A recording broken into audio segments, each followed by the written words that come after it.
da história.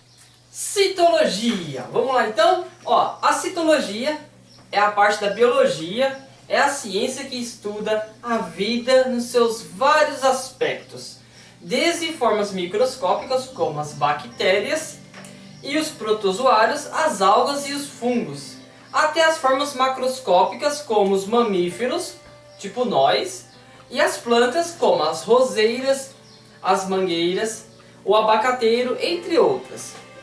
Bom, o interesse pelo estudo da vida, ele é muito antigo, sendo registrado em vários momentos da história da humanidade pelo Aristóteles. Olha o nome dos caras. Quem mais? O Darwin. Quem mais? O Pasteur. O Mendel, com as suas ervilhas. Mendel Morgan.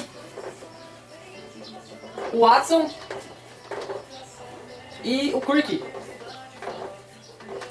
Entre muitos outros cientistas que ficaram perpetuados aí ao longo do tempo das ciências biológicas. Com a quantidade de informações sobre os seres vivos ele é muito grande, vamos dividir a biologia didaticamente em diferentes áreas, procurando facilitar o ensino e a sua pesquisa dentro do campo ciências biológicas. Beleza, vamos destacar então as principais áreas de biologia e seus interesses. A biologia, ela se divide. A gente pode dividir a biologia em algumas áreas, como a citologia, que vai estudar as células, estuda toda a organização celular, os tipos de células, o funcionamento, a divisão celular, etc. Também a histologia. Já a histologia, o que ela vai estudar? Ela vai estudar os tipos de tecidos. Tipos de tecidos do corpo. Estuda toda a organização dos tecidos e suas especializações, para que eles servem. A embriologia,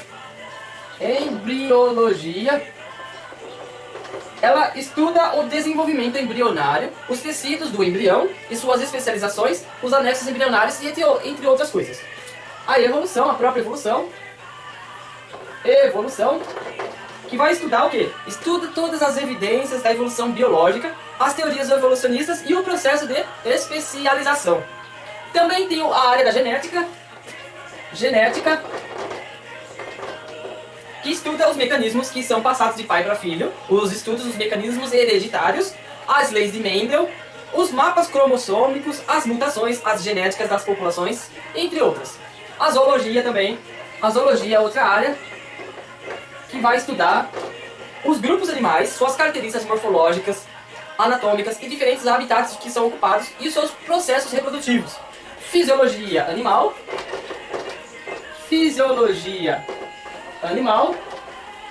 que vai estudar o quê? Ela estuda todo o funcionamento dos diferentes sistemas, como o sistema digestivo, o respiratório, o circulatório, o excretor, entre outros, nos animais. Também tem a parte da botânica, que particularmente eu amo muito estudar os vegetais. Tem a parte da botânica, que estuda o quê? Estuda todos os grupos vegetais, os aspectos de reprodução, os seus habitats, as suas adaptações dos vegetais, como eles se adaptam ao ambiente. Também temos a fisiologia animal, também. Outra área também, a fisiologia vegetal, que estuda todo o funcionamento do corpo do vegetal, assim como a fisiologia animal, que estuda todo o funcionamento do corpo do animal. A fisiologia vegetal ela vai estudar o funcionamento do corpo do vegetal, como trocas gasosas, fotossíntese, a condução da seiva, a movimentação dos vegetais, os hormônios desses vegetais, entre outras. Também outra área, ecologia. A ecologia é o estudo do quê? Ecologia ela vai estudar todo o ambiente em sua estrutura e como que ele vai funcionar.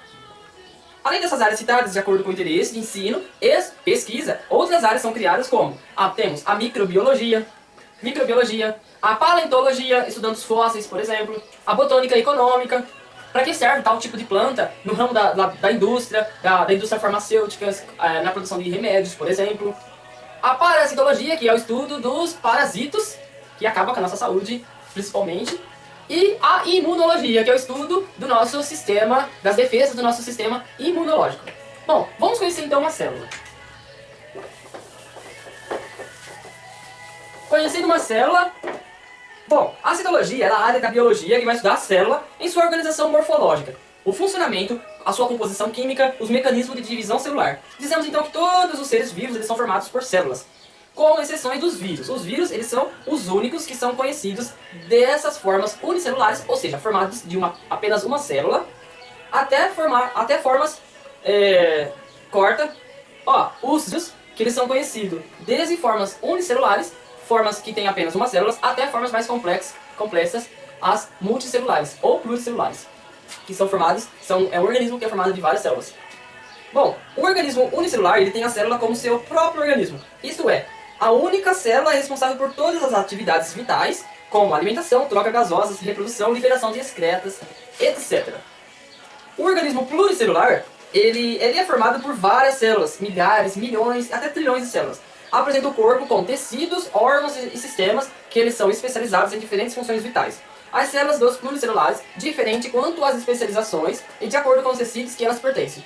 Podemos então considerar para o organismo unicelular ou pluricelular que a célula unidade estrutural e funcional dos seres vivos. Os organismos unicelulares. Ó, organismo unicelulares. Dois exemplos. Bactéria. Aqui é o microscópio. Várias bactérias.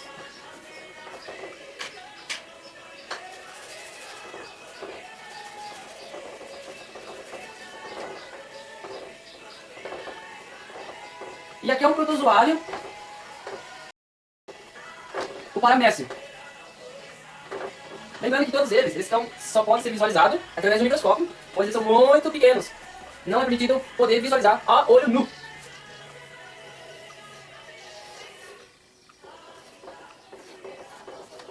Aqui é um paramécio cheio desses cílios que servem para quê? Para sua função, né?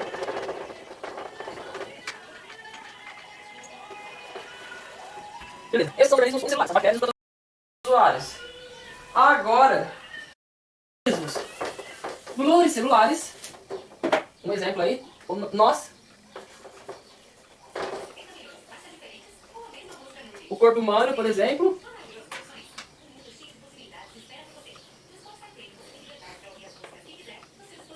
o ser humano,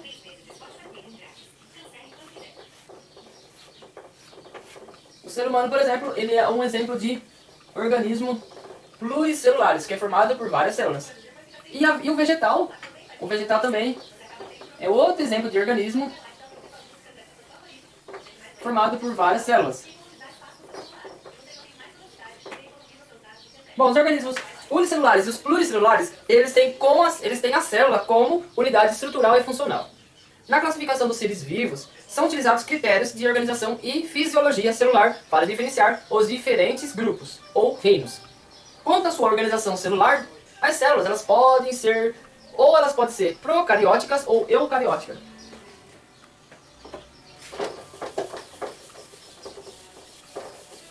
Ou elas podem ser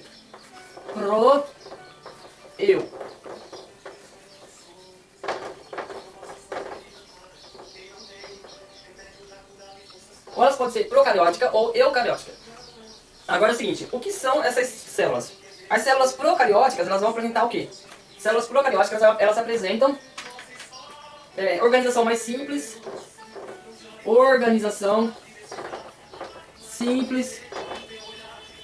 o que mais?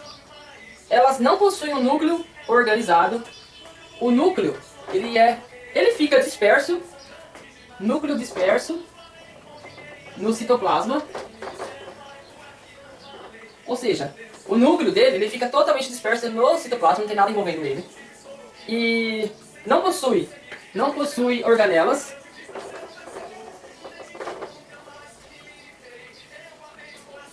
Nem membranas.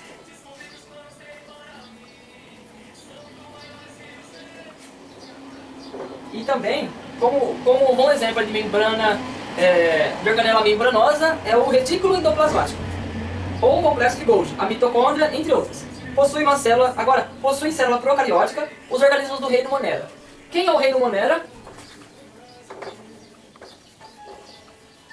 O reino Monera, quem que é? As bactérias e as cianobactérias.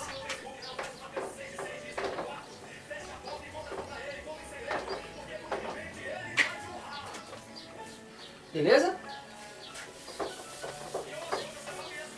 As células eucarióticas, elas vão apresentar maior complexidade. Vão possuir um núcleo organizado, ou seja, as células eucarióticas vai ser o oposto da procariótica. Elas vão possuir um núcleo organizado, vai possuir, que é formado de uma carioteca, que é uma membrana que envolve esse núcleo, o nucleoplasma, a cromatina, os nucleólos, além do citoplasma, com organelas organizadas com um sistema de membranas, como o complexo de Golgi, o retículo endoplasmático, a mitocôndria e o cloroplasto, entre outras. Podemos ainda considerar a fisiologia celular, que vai caracterizar e diferenciar a célula autotrófica da célula heterotrófica. A célula autotrófica, ela é autossuficiente, ou seja, ela consegue, ela tem a capacidade de produzir seu próprio alimento. Em termos nutricionais, podem ser fotossintetizantes ou quimiosintetizantes. As células autotróficas, as células vegetais das algas e de alguns tipos de bactérias. As células heterotróficas, elas não apresentam a autossuficiência, ou seja, ela precisa de outro organismo para ela poder se alimentar, sendo dependente da aquisição de nutrientes fora da célula por absorção direta ou absorção após um processo digestivo através da ação de enzimas.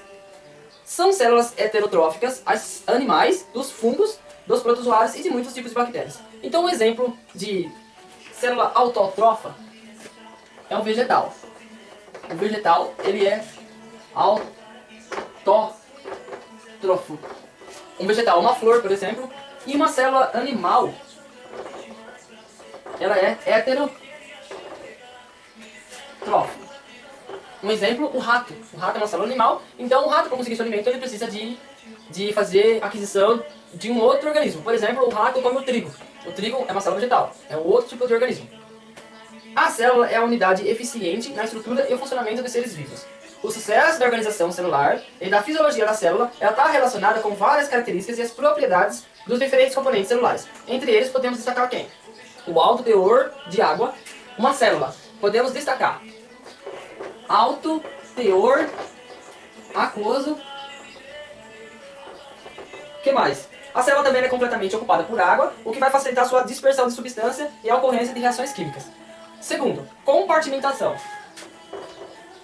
Compartimentação. Um vasto sistema de membranas vai formar numerosos compartimentos, isolando todos os processos metabólicos. Entre eles, estabelecendo um fluxo organizado dentro da célula, oferecendo uma superfície desproporcionalmente grande em relação ao volume celular. Terceiro, a presença de material genético. Presença material genético. Toda célula possui um material genético. A célula vai conter dentro do seu interior as informações necessárias, que é o seu DNA, para criar e manter própria organização para coordenar todas as atividades que ela irá fazer. Quarta, presença de enzimas. Então, vai ter enzimas. E o que são essas enzimas? As enzimas é o material genético, ele vai determinar a produção de enzimas que são facilitadores, que vão permitir a ocorrência de reações que, sem eles, levariam milhares de anos para acontecer. Então, catalisadores nada mais é que facilitador de reações. Sem essas enzimas, iria demorar muito para acontecer alguma reação dentro do organismo. E a quinta... destacar, o quinto fato que poderíamos destacar é a economia. O rendimento do processo das células, ele é elevado. Parte da energia que é consumida, ela converte em trabalho. As moléculas orgânicas com as quais as células vão lidar são bastante versáteis, ou seja, elas podem desempenhar vários papéis funcionais. Com poucos tipos de substâncias, as células vão se manter. Além disso, muitas substâncias são resíduos de um processo que pode ser empregados como matéria-prima de outro, fazendo com que a produção global de resíduos seja pequena. E a sexta é a interação com o meio. Interação com o meio. Toda célula vai interagir com o meio ambiente, com o meio em que ela está, por exemplo. As células vão interagir intensamente com o ambiente onde elas estão. Um ser unicelular, ou seja, que possui apenas uma célula em sua composição, ele interage com o meio onde ele vai viver, onde ele vive. Assim como as células de um ser pluricelular vão interagir com o líquido intercelular que é existente entre elas. O ser vivo deve garantir às células um meio intercelular estável, confortável. As células são responsáveis por mantê-lo assim e são beneficiárias dessa estabilidade. Embora usada como modelo para o estudo de célula típica, contendo todas as estruturas, não existe. Organismos unicelulares são muito diferentes entre eles. Bem como uma célula do músculo, ela é diferente de um neurônio. Todavia, todas as células vão possuir alguns componentes. Membrana celular, citoplasma, contendo as organelas e geralmente um núcleo. Todas elas ainda algumas propriedades funcionais. Podem obter e transformar energia. Contém as macromoléculas complexas, como as proteínas e os ácidos nucleicos. Podem fazer a produção de substâncias e têm a capacidade de se dividir. Então, vou fazer um esquema de uma célula, a composição de uma célula. A célula vegetal. Aqui.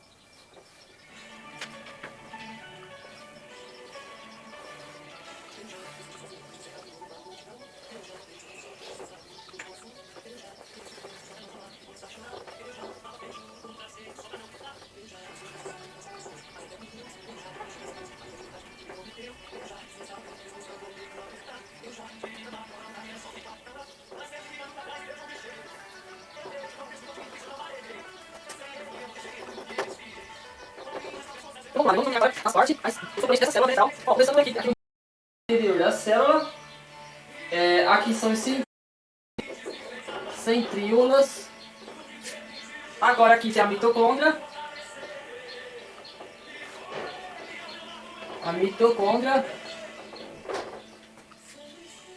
Aqui são os vacúolos. Esse aqui já é o núcleo. Os cloroplastos, responsáveis para fazer a fotossíntese. Aqui é o retículo. O retículo endoplasmático. Endoplasmático dentro da membrana plasmática, né? Rugoso. Esse é o liso. E esse aqui é o rugoso.